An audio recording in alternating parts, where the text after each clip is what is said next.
Hi and welcome, guys. Um, I'm am still not used to getting onto camera like this and posting. Always when the camera starts rolling, I get shy, but halfway in, that shyness goes away, and I'm telling myself, this is reality. You shouldn't be shy. You should just be real. Just be real. Just be open. Just be honest. Just be yourself. Don't pretend you're something that you're not. But yeah, I'm currently busy eating now, and I just wanted to update and say that I am still going strong. I am busy healing rapidly. I can feel my back pain is getting better and my symptoms are getting better. So something that doctor did worked. I have to say it worked. And I mean, it's the first time ever in my life I've seen the doctor. He doesn't know anything about me, he doesn't know my history, he knows nothing, and he was good. He watched me, he instantly knew about things like depression, ulcer, stomach ulcer, things that I didn't tell him. I went there and I told him I have migraines, stiffness in the back, and back pain, and then nausea. And immediately he knew things that I didn't even tell him. And yeah, so I just went and got me something to eat. I did drink my meds now, and yeah,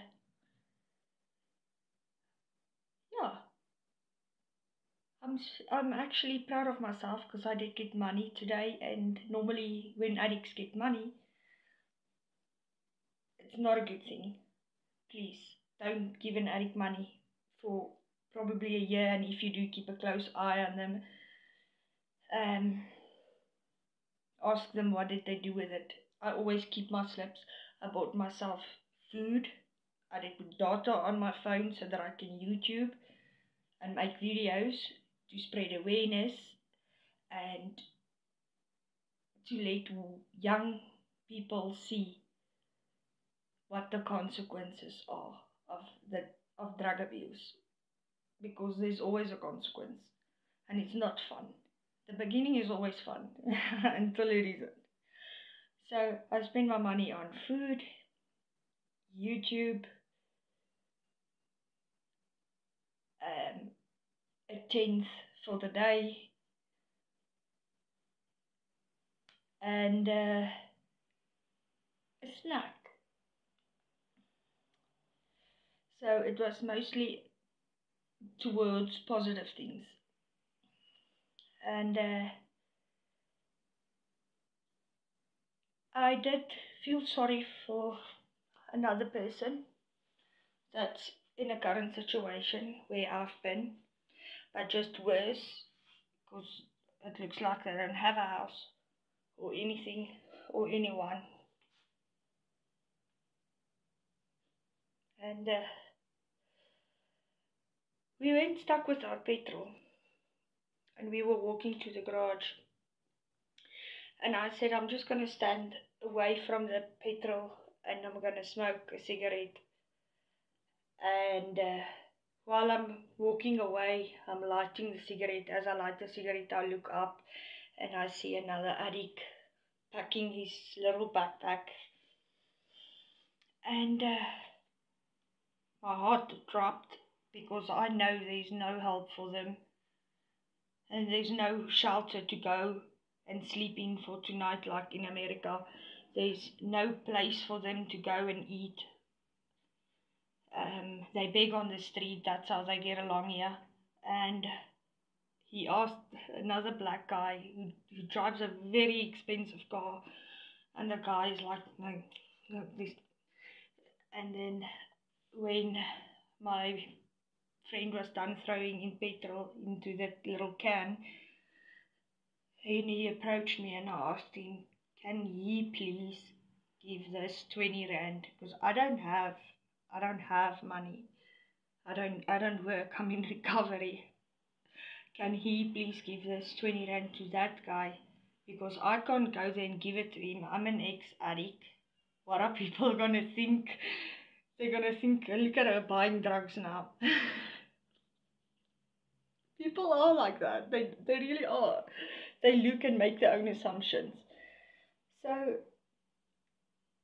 he takes the money from me. He walks towards the dustbin. He makes as if he's throwing something away. And the way which he did it was so beautiful to me because it showed me that he's a man. My friend, where I'm currently recovering and staying at, has a bit of brains to think that, hey, let's not humiliate this guy and walk to him and give him the money. No, he did it in such a fancy way. He walked to the dustbin, made as if he's throwing something away, shaking his hand, giving him the money in that type of way. And I'm like, oh, donkey. When he came closer, he said to the guy, you shouldn't thank me, you should thank her. And he said, thank you. And I said, no, it's fine, it's okay. And then I thought to myself, some people always say, yeah, but you're encouraging their bad behavior. No, I'm not. I am medically helping that person because you can die from withdrawals. And if you are a doctor studying in opiates, you'll know that. And that person doesn't eat, he doesn't sleep, he's in a harsh environment on the street. He probably uses 20 to 80 bags a day. That 120 rand will only take the sickness out. It will only make him well enough to get him a place to sleep and food to eat for the night. And then he's probably going to lie there sick the whole night. He does not have a hospital where he can go to and get methadone or withdrawals or what. And no, you cannot just go to the COSAP and boom, you get help. You have to go there to the COSAP. And then you have to go there for 3 months. And then maybe you get a sponsor. Imagine you living on the street, you don't have money, and you have to spend your money to get to the COSAP and go and sleep sick for 3 months. Then you can just as well try and leave it on your own and not even go to COSAP because that system is set up for failure, to tell you the least. But I wanted to tell you guys that that's not the story I wanted to tell you. That's very emotional for me as a person because I am not seeing that I'm encouraging the bad behavior. I am seeing that I'm helping a person that's currently ill and needs medical attention but is not getting it. So this is the only way I can help him feel better so that he can get him a place and food to eat for the night. Otherwise he won't be able to do that because I know that because I've been there. Other people who hasn't been there wouldn't understand these things, and they have many ways to judge and many things to say but nothing and no ways to help. It's easy to comment and say, do this, do that, do this, do that. It's easier to say than to do. And then what I wanted to say is you guys have to stay tuned because this year is going to be an epic year. I have many things to do. I have a case that I'm going to have to help my friend with to sort out. And then I have another case, and it's my hijack case. And then this is the 4th year now, and I finally decided that no, I'm going to put in a road accident fund. So yeah, and then the other one is I am going to get myself a very good lawyer who can fight this thing for me, and I don't care. I just want for once in my life, I would like, how can you say it? For once in my life, I would like to see that the law is working. Because, I mean, I've waited long enough. They don't come back to me. They fucked up. They touched all the evidence. They did this. They left evidence in the car. I'm sitting here with evidence. So I'm going to get a good lawyer. And I'm going to even if I have to pay that lawyer half of that money if he wins that case. Because remember, that's where the trick comes in. It is a hijack case, which I'm going to sue the police for touching evidence and doing nothing, and I had to do all the work and investigation for them, which I did. I even have it documented. The third thing is, so I'm going to sue the police, I'm going to go for a road accident fund, and I'm going to push that hijack case, because I'm not going to let it go. They were quick to arrest me when I was still an addict. They were quick to stop me, make me swallow my drugs, beat the shit out of me, and let a lesbian search me. And they think I'm forgetting about that. I still have that video. So, yeah, guys, stick around because it's gonna get fun. It's gonna get fun. And then I'm also having a little baby here. Look at this. Isn't it pretty? Hello?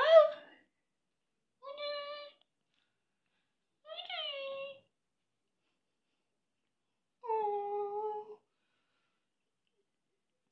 he's so tiny. No, not my food. Move there. And this is what I'm eating. Let me just do this. This is what I'm eating. It's lovely. It's crab, deep fried crab makkie. And custard slice.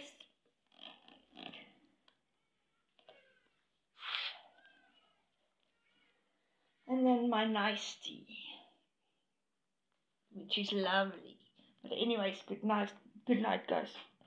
I hope you guys enjoy it, and there's many things coming soon, because I am done with these thug bullies. I've seen enough to know enough, and I'm telling you, there are some of the police that are really, and I must tell you, really, like in really, doing their job, and they're not aware of the corruption that's going on, honestly. But 80% of them are all connected. So just take this warning if you are living in South Africa. Be wary of the police. If they're trying to pull you down, don't stop at all. Even if they're trying to push you out off of the road with their bakkies and their police vans like they did with me, I drove past them. I drove under the bridge past them, and I did put my hazards on, and I was driving 40, and I started speeding because they were trying to push me off of the road. And they were all men in civic clothes, not even in uniform. And I'm one woman alone in my car.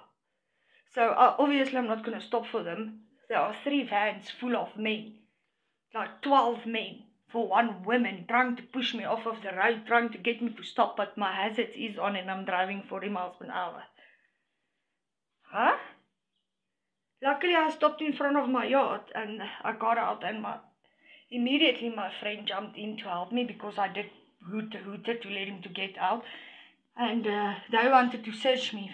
So I said, it's fine, but why did you want to get me off of the road? And just because you want to be like that, then now I'm going to say get a search warrant, because you have no grounds to search me. I wasn't coming from a crime, I wasn't going to a crime, and I wasn't attending to a crime. You have no reason to pull me off or to search me. You simply saw me driving from the spa, the clicks, past, and then you thought, there's our target, now we can go and get some bribe money, because that's what they see when they saw me when I was an addict. A quick fix. So luckily it didn't happen that way.